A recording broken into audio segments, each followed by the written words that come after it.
شروع ہو گیا.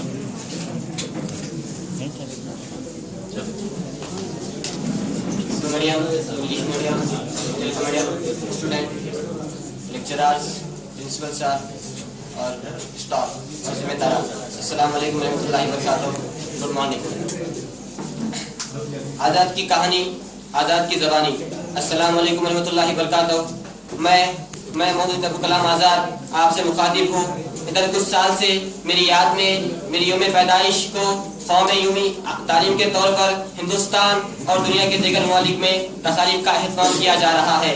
دنیا سے گزر جانے والے ایک خادم کے بارے میں آپ لوگوں کے جذبے کو دیکھ کر میرا دل نہیں مانا اور میں گری راج گورنمنٹ کالج کے اس قومی یوم تعلیم نیشنل ایجوکیشن ڈے پروگرام میں آپ سے ملاقات کرنے اور آپ کو اپنے حالات بتانے چلا آیا. عزیز ساتھیوں، اب تو دنیا میں کافی ترقی ہو چکی ہے. ہندوستان کا عظیم تر ہندوستان اور شہر حیدرآباد بہت ترقی کر چکا ہے. اب تو انسانوں میں سیل فون انٹرنیٹ نے دوریاں خلوتوں میں بدل دی ہے. اونچی عمارتیں بن گئی ہے. لوگوں کے پاس سفر کے لیے آرام دہ قیمتی گاڑیاں آ گئی ہے اور شہر کنکریٹ کے جنگل بن گئے ہیں. رات کے وقت روشنیوں کو دیکھ کر دن کا سا سما گما ہو رہا ہے. لیکن مجھے اس بات کی خوشی ہے کہ اتنی ساری مادی ترقی کے باوجود لوگوں نے اپنی تاریخ نہیں بھولی ہے اور اپنے اسلاف کے کارناموں کو یاد کرتے ہوئے ان سے روشنی حاصل کرنے کی کوشش کی جا رہی ہے. یہ بڑی خوش آئندہ بات ہے کہ لوگوں نے ملک کی آزادی کے دلانے کے لیے جدوجہد کرنے والوں کو نہیں بھلایا. میں بابائے قوم مہاتما گاندھی اور ملک کے وزیر اعظم پنڈت جواہر لال نہرو کا دوست ابوالکلام آزاد ہوں. جب ملک آزاد ہوا تھا تو پنڈت نہرو نے مجھ سے کہا تھا، مولانا آپ نے علم کے میدان میں بہت ترقی کی ہے. آپ کو اس ملک کے نوجوانوں کی اچھی تعلیم کے زیور سے آراستہ کرنا ہے اور ملک میں معیاری تعلیم کا ڈھانچہ تیار کرنا ہے. اس لیے آپ اس ملک کے وزیر تعلیم کی ذمہ داری سنبھالیں اور تعلیم کی ترقی کے پروگرام شروع کریں. میں نہ چاہتے ہوئے بھی پنڈت نہرو کی بات نہ ٹال سکا اور ملک کا وزیر تعلیم بن گیا. مجھے خوشی ہے کہ ہر ترقی کے پروگرام مجھے خوشی ہے کہ ہر سال 11 نومبر کو میرے یوم پیدائش کو آپ لوگ قوم یوم تعلیم منا رہے ہیں اور اس ضمن میں آگے بھی جلسے اور سیمینار کر رہے ہیں. اس موقع پر میں خود اپنے حالات زندگی آپ کے سامنے رکھتا ہوں. عزیز ساتھیوں، میں ابوالکلام آزاد، میرا نام محمد الدین احمد ہے. میرے والد کا نام مولانا خیر الدین اور والدہ کا نام آمینہ ہے. 1857 کے حالات کے بعد میرے والد نے بلد الامین مکہ معظمہ سے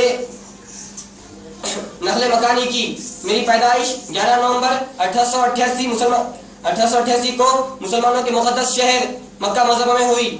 یہ وہ شہر ہے جہاں اللہ کا گھر خانہ کعبہ ہے، جس کے حج کے لیے ہر سال لاکھوں مسلمان دنیا کے چپے چپے سے یہاں آتے ہیں. میری تعلیم و تربیت میں میری والدین نے اہم حصہ ادا کیا. 5 سال کی عمر میں حرم شریف میں میری بسم اللہ خوانی ہوئی. اس طرح پڑھائی کا آغاز مقدس مقام سے ہوا. میرے والد مولانا خیر الدین صاحب بہت بڑے عالم تھے. انہیں دیکھ کر میں بھی اکثر گھر پر مولانا بننے کا کھیل کھیلا کرتا تھا. میری والدہ نے بچپن میں مجھے اچھے اخلاق سکھائے. ایک دن میں نے اپنے والد کے دوست کو گندا آدمی کہا تھا تو میری والدہ نے مجھ سے کہا کہ کسی کو گندا مت کہو، ہو سکتا ہے وہ خدا کی نظر میں ہم سے اچھے ہو. جب میری عمر 10 سال کی ہوئی تو میں اپنے گھر والوں کے ساتھ کولکتہ ہندوستان چلا آیا. گھر پر والد صاحب نے مجھے تعلیم دی. مجھے مطالعے کا شوق تھا. ہر سبق سمجھ کر پڑھتا تھا. والد صاحب نے عربی فارسی پڑھائی. جب وہ بیمار ہو گئے تو انہوں نے دوسرے استاد کا انتظام کرایا جن سے میں نے فلسفہ، ریاضی، الجبرا، اسلامیت اور دوسرے مضامین پڑھے. اس تعلیم و تربیت کا نتیجہ نکلا کہ میں 16 سال کی عمر میں دوسروں کو پڑھانے کے قابل بن گیا. مجھے جیب خرچ کے لیے جو پیسے ملتے تھے اس سے میں کتابیں خرید کر پڑھتا تھا. یہی وجہ ہے کہ مجھے بچپن سے شعر کہنے اور مضامین لکھنے کا شوق ہو گیا. میرے ایک دوست عبدالواحد شاعر تھے. انہوں نے میرا تخلص آزاد رکھا. اس طرح اس وقت سے میرے نام کے ساتھ آزاد تخلص بھی شامل ہو گیا. جب میری عمر 12 سال ہوئی تو میں نے میرے عالم کے نام سے شاعری کی کتاب گلدستہ شروع کی. 1900 عیسوی میں المصباح کے نام سے اخبار جاری کیا. 1902 में रिसाला अल-लिसान अल-सिद्दीक शुरू किया। 1904 में लाहौर में अंजुमन हिमायत इस्लाम के जलसे में तकरीर की। इस वक्त मेरी उम्र 16 साल की थी। अपने भाई के साथ इराक का सफर किया। वापस आकर अल हिलाल और अल बिलाग रिसाले निकाले। जब मैंने होश संभाला तो हिंदुस्तान में आजादी के हुसूल की तहरीक चल रही थी। कांग्रेस बड़ी पार्टी थी जो मुल्क की आजादी की तहरीक चला रही थी। गांधी जी के कहने पर मुझे कांग्रेस का सदर बनाया गया। मैंने अपनी तकरीर में अंग्रेजों से कह दिया कि जब तक हमें आजादी नहीं मिलती हम फरंगी फौज की तरफ से दुनिया में होने वाली जंगों में नहीं लड़ेंगे। फरंगी हिंदुओं और मुसलमानों में तफरका पैदा कर रहे हैं, जबकि हिंदू और मुसलमान इस मुल्क का अहम किरदार है और एक अहम हिस्सा है। मुझे जद्दोजहद आजादी के दौरान अपने ही लोगों से परेशानी उठानी पड़ी। मैं चाहता था कि मुसलमान इसी मुल्क का हिस्सा बने रहे, लेकिन मोहम्मद अली जिन्नाह और दूसरों ने मुस्लिम लीग शामिल कायम कर ली और लाहौर के जलसे में हिंदुस्तान की आजादी के मुतालबे के साथ साथ मुसलमानों के लिए अलहदा मुल्क पाकिस्तान के क़याम की तहरीक शुरू कर दी। इस वक्त अंग्रेज मुल्क के बड़े लीडरों को जेल में डाल रहे थे। मुझे भी गांधी जी और नेहरू जी के साथ जेल जाना पड़ा। मुझे 6 मरतबा जेल जाना पड़ा। आखिरी मरतबा मुझे अहमदनगर के जेल में रखा गया। हमें जेल में दुनिया की कुछ खबर नहीं होती थी। मैं जेल में क़याम को मौका गनीमत जानकर तसनीफ और तालीफ में वक्त गुजारने लगा। मुझे जेल में अपनी चाय खुद बनाकर पीना पड़ता था। मेरे जेल में क़याम के दौरान ही मेरी अलील बीवी जुलेखा बेगम का इंतकाल हो गया। जेल से राही के बाद आजादी की लड़ाई तेज हो गई। अबूरी हुकूमत बनाई गई।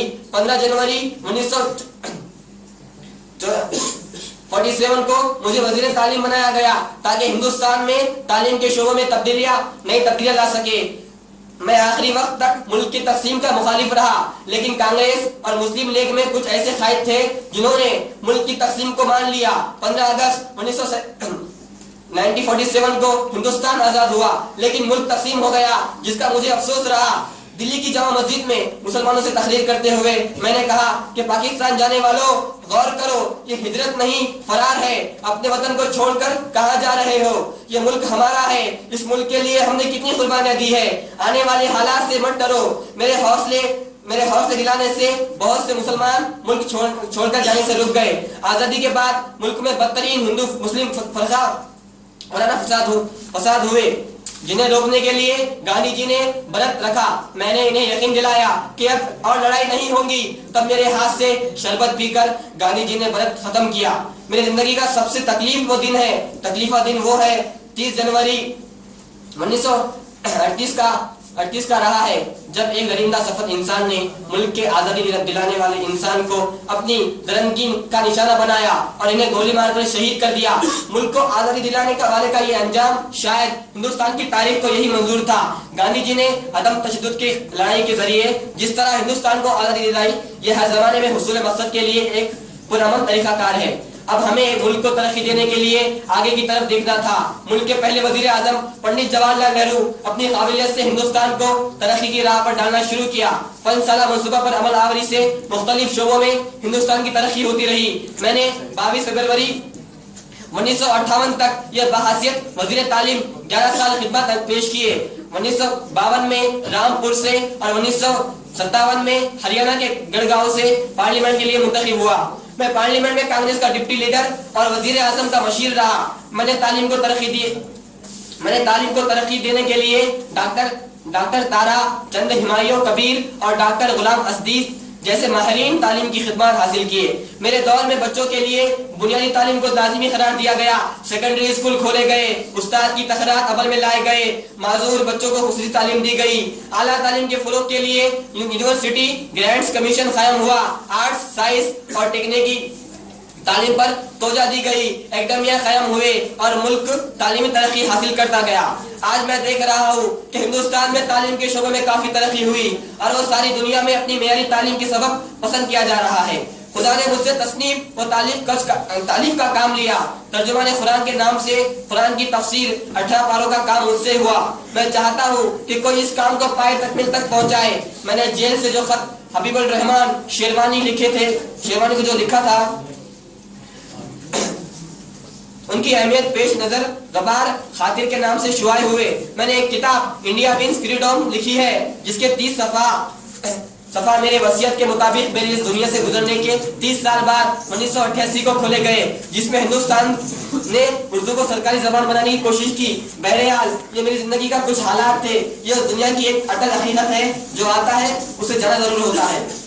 अजीज साथियों, चनांचा 22 फरवरी 1958 को सुबह 2 बजे मैंने इस दारे पानी से मुल्क अदम के लिए कोच किया। लाल किला और जमा मस्जिद के दरमियान तारीखी मैदान में मेरी आखिरी आराम गाह है।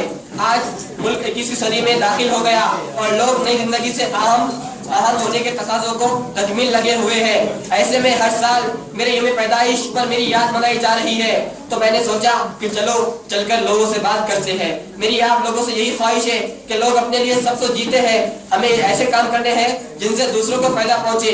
आज भी हिंदुस्तान की तामीर के बहुत से काम हो बाकी है। यहाँ रिश्वत का बाजार गर्म दिखाई दे रहा है। सियासत अखलाकी खतों से नीचे गिर गई है। तालीम की तरक्की के बावजूद समाजी बुराइयां आम है। आज भी जहेज के नाम पर लड़के जलाई जा रही है। दौलतमंद अमीर और गरीब गरीब होता जा रहा है।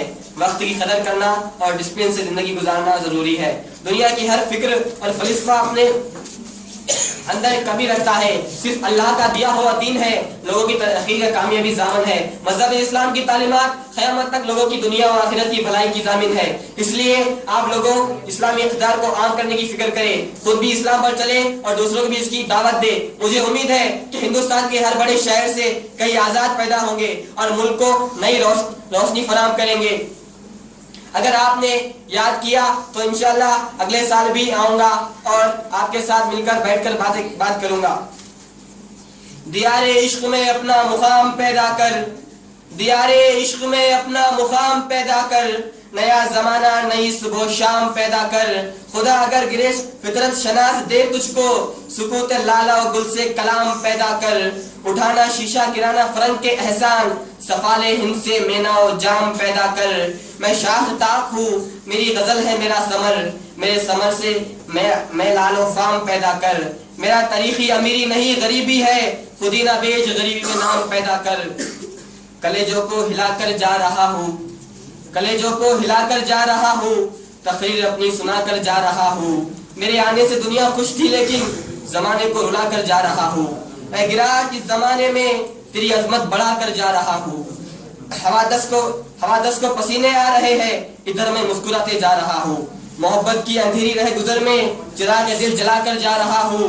तकरीर आयनादार जिंदगी है, मैं दर्द दिल सुना कर जा रहा हूँ। अजीब दौर से इस दौर से निकल के चलो, नजर में रख के कनाओं को आज कल के चलो। हिला बुला रही है तुम्हें मंजिले मुझे तस्लीम, मगर ये वादी पुरखार से संभल के चलो। नई हयात खड़ी है पुराने इस्तकबाल को, फिजा से आंख पड़ा मचल मचल के चलो। अल्लाह हाफिज़।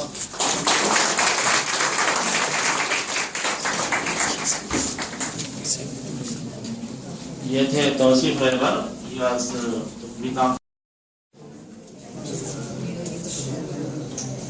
ఈనాటి మౌలానా అబుల్ కలాం ఆజాద్ జయంతి వచ్చే కార్యక్రమానికి వేదికపై ఉన్న controller of examinations Nagaraj Sharma గారికి, commerce department head and reader in commerce doctor Tukaram గారికి, DRC coordinator additional controller of examinations Raghachandra గారికి, senior faculty members Rammohan Reddy గారికి, సుభాష్ గారికి, ఇతర మిత్రులందరికీ నా నమస్సుమాంజలి. విద్యార్థులకు మౌలానా అబుల్ కలాం ఆజాద్ జన్మదిన సందర్భంగా నా శుభాకాంక్షలు. ఈరోజు అబుల్ కలాం ఆజాద్ గారి యొక్క జన్మదినాన్ని దేశవ్యాప్తంగా ప్రభుత్వ కార్యక్రమంగా అన్ని విద్యాలయాల్లో ఒక వేడుకగా పండుగగా జరుపుకోవడం జరుగుతూ ఉంది. ఈ మహా నాయకుని యొక్క జన్మదినాన్ని జాతీయ విద్యా దినంగా ఎందుకు ప్రకటించవలసి వచ్చిందో ఆల్రెడీ ఇంతమంది మాట్లాడిన వక్తలందరూ చెప్పారు.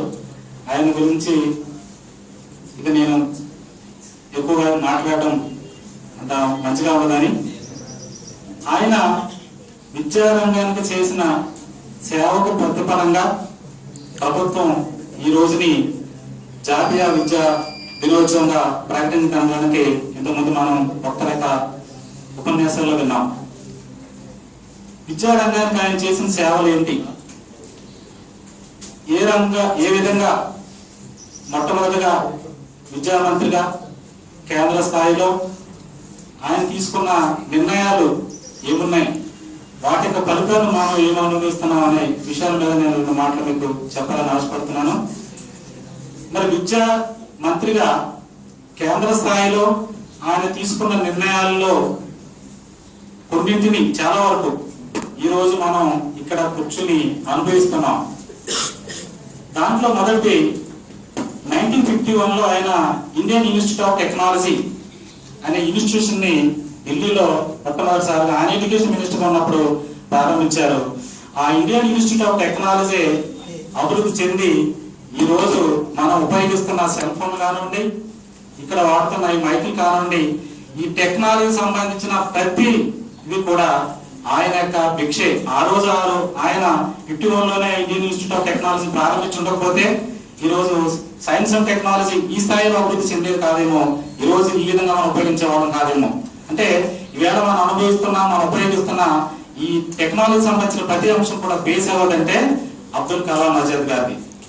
అలాగే రెండవది ఆయన 1953లో యూజీసీ యూనివర్సిటీ గ్రాంట్స్ కమిషన్ ని ఆయన ఎడ్యుకేషన్ మినిస్టర్ గా ఉన్నప్పుడు ఆయన ప్రారంభించారు. ఆ రోజు ప్రారంభించిన యూజీసీఏ ఈ రోజు మనం ఇక్కడ ఈ స్మార్ట్ రూమ్ లో ఇంత ఆహ్లాదకరంగా మరి ఇంత చక్కగా ఈ ప్రోగ్రామ్ జరుపుకున్నామంటే ఆ యూజీసీ ఇచ్చిన గ్రాంట్స్ తోటి ఈ రోజు స్మార్ట్ రూమ్ తయారు చేసుకోగలిగాం. అంటే ఎడ్యుకేషన్ సంబంధించి ఖర్చు పెట్టే ప్రతి పైసా ముఖ్యంగా హైయర్ ఎడ్యుకేషన్స్ లో ఈ యూనివర్సిటీ గ్రాంట్స్ కమిషన్ కీలక పాత్ర వహిస్తుంది. ఈ రోజు గిరిరాజ్ కాలేజీ రాష్ట్రంలోని జాతీయ స్థాయిలో గుర్తింపు పొందిందంటే దానికి యూనివర్సిటీ గ్రాంట్స్ కమిషన్ అందించిన సపోర్టే ప్రధాన కారణంగా చెప్పుకోక తప్పదు. ఎడ్యుకేషన్ ఇంత స్థాయికి ఎదగడానికి ప్రభుత్వం ఇచ్చే నిధులతో పాటు యూనివర్సిటీ గ్రాంట్స్ కమిషన్ ఇచ్చేటువంటి నిధులు కూడా ఎంతగానో సహకరించాయి. మనకి యూజీసీ చాలా గ్రాంట్స్ ఇస్తుంది, చాలా రకాల గ్రాంట్స్ ఇస్తుంది. అలాగే సిపిఈ స్టేటస్ ఇచ్చింది, అలాగే కమ్యూనిటీ కాలేజ్ ఇచ్చింది. ఆ కమ్యూనిటీ కాలేజ్ అయితే ఇంటర్నేషనల్ స్టాండర్డ్స్ తో ఎస్టాబ్లిష్ చేయబడిన ఇన్స్టిట్యూషన్స్. అంతర్జాతీయ స్థాయిలో మరి అంతర్జాతీయ ఖ్యాతి ఉన్నటువంటి ఇండో ఐసియన్ ఫౌండేషన్ ఆధ్వర్యంలో నిర్వహించబడుతున్న ఆ కమ్యూనిటీ కాలేజ్ కాన్సెప్ట్స్ ని ఆంధ్రప్రదేశ్ లో గవర్నమెంట్ కాలేజ్ ఒకటే కాలేజ్ దక్కించుకున్నది గిరిరాజ్ గవర్నమెంట్ కాలేజ్. అంటే అంతర్జాతీయ స్థాయిలో కూడా మనకి కళాశాల కీర్తి ప్రదర్శన తీసుకెళ్ళడానికి యూజీసీ ఉపయోగపడిందనే విషయాన్ని మీకు గుర్తు చేస్తా ఉన్నాను.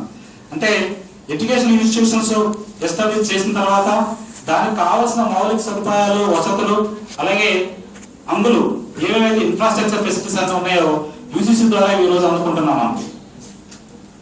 అట్లాగే ఇప్పుడు మనం సెమినార్స్ జరుపుకుంటున్నాం. ఈ రోజు ఎడ్యుకేషన్ ఇన్స్టిట్యూషన్స్ ఎక్స్టెండ్ అవుతున్నాయి అంటే ఆ ఎఫిషియన్సీని పెంచుకుంటున్నాయి అంటే దానికి ప్రధాన భూమిక యూజీసీ. యూజీసీ ఇచ్చే నిధులతోటే మనం చాలా సెమినార్స్ జరుపుకున్నాం, వర్క్షాప్లు జరుపుకున్నాం. అంటే ఎడ్యుకేషన్ ఉన్న స్థాయి నుంచి ఇప్పుడున్నటువంటి స్థాయి నుంచి దాన్ని ఎక్స్టెండ్ చేసుకుపోవడానికి ఈ కీలక పాత్ర వహించేది యూజీసీ. ఆ యూజీసీని స్థాపించిన మొట్టమొదటి వ్యక్తి ఎవరంటే మౌలానా అబుల్ కలాం ఆజాద్. ఆ రోజు యూజీసీ స్థాపించకపోయి ఉన్నట్లయితే ఈ రోజు ఈ ఇన్స్టిట్యూషన్స్ ఈ స్థాయిలో అభివృద్ధి చెందేవి కావు, ఎడ్యుకేషన్ కూడా ఇంత డెవలప్ చెందేది కాదేమో. ఆ రోజు ఆయన ఎడ్యుకేషన్ మినిస్టర్ గా ఉన్నప్పుడు రూరల్ పూర్ ఎడ్యుకేషన్ అలాగే గర్ల్స్ ఎడ్యుకేషన్ మీద అత్యధికంగా కాన్సన్ట్రేషన్ చేశాడట. స్త్రీలు విద్యలో ముందుండాలి, స్త్రీలకు విద్య అవసరం అని చెప్పి నొక్కి వక్కానించిన విద్యావేత్త ఆయన. మరి ఫ్రీడమ్ ఫైటర్ గా నేను చెప్పవలసుకోలేదు, ఫ్రీడమ్ ఫైటర్ గా ఆయన అనేక సందర్భాల్లో అనేక విజయాలు సాధించాడు. చాలా సందర్భాల్లో అంటే ఇక్కడ హిందూ ముస్లిం యూనిటీకి పోరాడిన ఏకైక యోధుడు ఎవరంటే ఈ మౌలానా అబుల్ కలాం ఆజాద్. 1947లో మనకు తెలుసు ఇండియా పాకిస్తాన్ ఎదుర్కొంటున్న సందర్భంలో ఈ ఇండియా పాకిస్తాన్ ని కలిసి ఉంచాలని చెప్పి గట్టిగా పోరాడి అపోజ్ చేసి ముందు నిలబడిన వ్యక్తి అబుల్ కలాం ఆజాద్. జిన్నాతో విభేదించాడు. ఆయన ప్రత్యక్ష దినాన్ని ప్రత్యక్ష డే ప్రకటించినప్పుడు మరి దానికి వ్యతిరేకంగా హిందూ ముస్లిం అసోసియేషన్ యూనిటీ కోసం దేశం అంతా పర్యటన చేసి హిందూ ముస్లిం ఐక్యత కోసం పోరాడి ఆ యూనిటీని సాధించిన మహా వ్యక్తి ఈ అబుల్ కలాం ఆజాద్. ఆయన పూర్తి పేరు ఆజాద్ కాదు, యాక్చువల్ గా ఆజాద్ అనేదట ఆయన పెన్న పేరట. ఆయన పూర్తి పేరు ఏంటంటే నాకు ఈరోజే నేను చూశాను. పూర్తి పేరు మౌలానా అబుల్ కలాం మొయిద్దీన్ అహ్మద్. ఈ ఆజాద్ అనేది ఆ మౌలానా అబుల్ కలాం మొయిద్దీన్ అహ్మద్ ఖాన్ యొక్క పెన్న పేరుని, ఆజాద్ అనే పెన్న పేరుని ఆయనకి అడాప్ట్ చేసుకోవడం జరిగిందని. ఇప్పుడు మనందరం మౌలానా అబుల్ కలాం ఆజాద్ అంటాం కానీ మొయిద్దీన్ అహ్మద్ అని అండాలి. అంటే ఆయన పెన్నకే అంత పేరు ఉందంటే ఆ పెన్న పేరుని ఆయన పేరున గుర్తించుకుంటున్నామంటే ఆయన ఒక స్కాలర్ అట, మంచి రైటర్ అట, రిలీజియన్ అండ్ కమ్యూనల్ దాని మీద ఒక మంచి పోయిట్ రాశారట. ఒక జర్నలిస్ట్ గా భారతదేశంలో బ్రిటిష్ వాళ్ళ పరిపాలన వ్యతిరేకిస్తూ వ్యాస రాసిన ధైర్యం, ఆ రోజుల్లో బ్రిటిష్ వాళ్ళ పరిపాలన వ్యతిరేకించాలంటే చాలా తీవ్రమైన పరిణామాలు ఎదుర్కోవాల్సి వస్తుంది. అట్లాంటి పరిస్థితుల్లో కూడా బ్రిటిష్ వాళ్ళ పరిపాలన వ్యతిరేకిస్తూ భారతదేశంలో చేస్తున్న అకృత్యాలని ఎదురొడ్డి పోరాడి జర్నలిస్ట్ గా వాళ్ళ యొక్క అకాయత్యాలని అకృత్యాలని వెలుగు తీసిన మహా వ్యక్తి అబుల్ కలాం ఆజాద్. ఆయన ఒక స్కాలరు, ఒక రైటరు, ఎడ్యుకేషనిస్ట్, అలాగే ఈ హిందూ ముస్లింల యొక్క సోదరి భావానికి పునాది వేసిన గొప్ప వ్యక్తిగా ఆయన భారతదేశంలో చిరస్థాయిగా నిలిచిపోతాడు. ఆయన మరి గాంధీ గారితో మరి ఆయనతో చేసిన కార్యక్రమాలన్నింటిలో కూడా ఈ నాన్ వైలెన్స్ కానివ్వండి, ఈ నాన్ కోఆపరేషన్ మూవ్మెంట్ కానివ్వండి, ఈ అన్నింటిలో కూడా గాంధీ గారికి సపోర్ట్ గా నిలబడిన ముస్లిం నాయకుడు అప్పుడులో ఎవరంటే అబుల్ కలాం ఆజాద్. ఆయన ఇంకొక భారతదేశంలో మరి నేషనల్ కాంగ్రెస్ కి అతి చిన్న వయసులో అధ్యక్షత వహించిన వాడు కూడా ఈ మౌలానా అబుల్ కలాం ఆజాద్. 1940 నుంచి 1945 వరకు ఇండియన్ నేషనల్ కాంగ్రెస్ కి అధ్యక్షత వహించాడు. ఆయన కాంగ్రెస్ అధ్యక్షులుగా పనిచేశాడు. అంటే ఇండిపెండెన్స్ మూవ్మెంట్ లో నిస్వార్థంగా పనిచేసిన నాయకులు ఎవరైనా ఉన్నారంటే అందులో ఈ మౌలానా అబుల్ కలాం ఆజాద్ ని మొదటవాడిగా మనం చెప్పుకోవచ్చు. ప్రతి ఒక్కరు ఇంతకుముందు మన రాజేంద్ర శాస్త్ర ఉపన్యాసం చెప్తారు, రాజకీయాలు ఏ విధంగా కలుషితమైపోయాయని. నిస్వార్థంగా దేశభక్తి కోసం, దేశంలో ఉన్న ప్రజల కోసం, వాళ్ళ ఆకాంక్షలకు మేరకు పరిపాలన అందించాలని చెప్పి మొట్టమొదటిసారిగా మరి నెహ్రూ గారు ఏర్పాటు చేసిన మంత్రివర్గంలో అటువంటి వ్యక్తులకే ప్రాధాన్యత ఇచ్చారంటే ఎడ్యుకేషన్ చాలా ప్రాముఖ్యమైనది. అప్పట్లో మనకు స్వతంత్రం వచ్చిన తర్వాత దేశంలో కానీ ప్రపంచంలో కానీ ఏ దేశమైనా అభివృద్ధి చెందాలన్నా, అభివృద్ధి సాధించాలన్నా ఎడ్యుకేషన్ లేకుండా ఎక్కడ సాధ్యపడదు.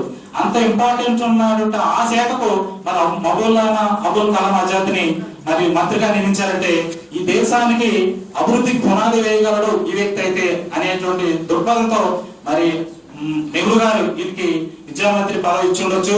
ఆ రీతిగానే ఆయన ఆ రోజు ప్రారంభించాడు. మనకి 14 సంవత్సరాల లోపు పిల్లలకి నిర్బంధ ఉచిత విద్య అనేది మన ఇప్పుడు ఇంకా స్లోగన్గా ఉండిపోయింది.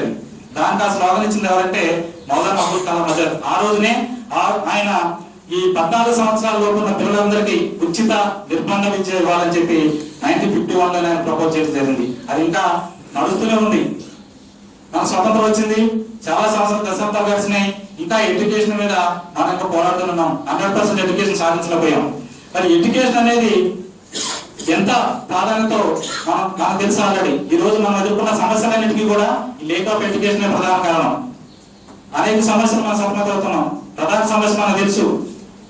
ఎడ్యుకేషన్ ఉన్నా కూడా మనం బాగా ఎదుర్కొన్న సమస్య అవినీతి, టెర్రరిజం, ఇవన్నీ ప్రైమరీ పెద్దగా బోటలా కనిపిస్తున్న సమస్యలు. ఎడ్యుకేషన్ ఈ లెవెల్లో ఉన్న కూడా ఆ సమస్యను ఎదుర్కొన్నామంటే ఇంకా మరి ఎడ్యుకేషన్ ని 100% ఎడ్యుకేషన్ లిటరసీ ని పెంచాలి. అడల్ట్ ఎడ్యుకేషన్ కూడా ప్రోత్సహించిన వ్యక్తి మౌలానా అబుల్ కలాం ఆజాద్. ఆ రోజు చెప్పారంట వైఎస్ఆర్ కూడా విద్య ఉండాలని. ఇప్పుడు కూడా మనం వైఎస్ఆర్ విద్య కార్యక్రమం నిర్వహించుకుంటున్నాం. అంటే మొట్టమొదటిగానే ఇప్పుడున్న సమస్యను అప్పుడే గుర్తించాడు ఈ మహానీయుడు. గుర్తించి ఎడ్యుకేషన్ లో national education policy, national school education policy కూడా రూపకల్పన చేసిన వాడు ఈ మౌలానా అబుల్ కలాం ఆజాద్. ఆయన ఎన్నటికీ మనం విద్యార్థులుగా మరి విద్యాలయాల్లో కూడా ఆయన్ని మర్చిపోవడానికి అవకాశం లేదు. ఆయన మన ఎడ్యుకేషన్ అయిపోయినా కూడా మనకు స్ఫూర్తి పదార్థ కాబట్టి అట్లాంటి మహనీయుల యొక్క చరిత్రలు మరి నాగరాజ్ శర్మ గారు ఆయన సైన్స్ లెక్చరర్ అయినప్పటికీ మరి చాలా మంచి విషయాలు మనకు చెప్పడం జరిగింది ఎడ్యుకేషన్ గురించి, అలాగే మన అబుల్ కలాం ఆజాద్ గారి గురించి. ప్రతి ఒక్కరు కూడా అది మన సబ్జెక్ట్ తో సంబంధం లేకుండా ఇటువంటి మహనీయుల యొక్క జీవిత చరిత్ర తెలుసుకుని వాళ్ళ జీవితంలో ఉన్న మంచిని గుర్తించి వాళ్ళు ఏ విధంగా కష్టపడ్డారు, ఏ విధంగా పైకి వచ్చారు, మన జీవితంలో కూడా వాటిని అన్వయించుకుంటూ మనం కూడా ఉన్నత స్థానానికి వెళ్ళాలని చెప్పి నేను కోరుకుంటా ఉన్నాను. అలాగే ఈ నేషనల్ ఎడ్యుకేషన్ డేని పురస్కరించుకుని కమిషన్ ఆఫ్ కాలేజ్ ఎడ్యుకేషన్ వారు ప్రతి కళాశాలలో ప్రోగ్రామ్స్ నిర్వహించడం జరుగుతూ ఉంది. మరి ఆ సందర్భంలో మరి మన గిర్రాస్ కళాశాలలో ఇంత చక్కటి ప్రోగ్రామ్ ని అరేంజ్ చేసినటువంటి డాక్టర్ అస్లాం ఫరూక్ గారికి, ఎన్ఎస్ఎస్ ప్రోగ్రామ్ ఆఫీసర్స్ అందరి వారికి సహకరించిన ప్రతి ఒక్కరికి నేను కళాశాల తరఫున ధన్యవాదాలు తెలియజేస్తా ఉన్నాను. అలాగే విద్యార్థులుగా అది ఇంత జోబు మీ ఓపికతో నిలబడి మరి మీరు అమ్మాయిలు అయితే ఇంచుమించు 1.5 hours నుంచి నిలబడి ఉన్నారు. మీ అందరికీ నేను కళాశాల తరఫున ధన్యవాదాలు తెలియజేస్తున్నాను. ఇట్లాంటి ప్రోగ్రామ్స్ ఏం జరిగినా ప్రతి ఒక్కరు పార్టిసిపేట్ చేసినట్లయితే అనేక విషయాలు మరి మన ఉపాధ్యాయులు చాలా విషయాలు మనం తెలియని విషయాలు నేర్చుకున్నాం. ఇట్లాంటి ప్రోగ్రామ్స్ తప్పనిసరిగా పార్టిసిపేట్ చేసి వాళ్ళ నుంచి వచ్చే అమూల్యమైన అభిప్రాయాలను తెలుసుకుని మన జీవితంలో వాటిని అన్వయించుకోవడానికి కృషి చేయాలని చెప్పి కోరుకుంటూ మరి గిర్రాస్ కళాశాల ఈరోజు రాష్ట్ర స్థాయిలోని, జాతీయ స్థాయిలో, అంతర్జాతీయ స్థాయిలో నేను చాలా మీటింగ్స్ లో చెప్పాను. అంతర్జాతీయ స్థాయిలో కూడా ఈ కళాశాలకి పేరు ప్రఖ్యాతులు ఉన్నాయి. ఆ పేరు ప్రఖ్యాతులు నిలబెట్టవలసిన బాధ్యత విద్యార్థులుగా ఈ బిజినెస్ కండలపై ఉంది. ఈ సందర్భంలో మరి వచ్చే నెల డిసెంబర్ 12, 11, 12 తారీఖుల్లో ఈ కళాశాలకి UGC extension team, academy extension team ఈ కళాశాలని విజిట్ చేయబోతుంది.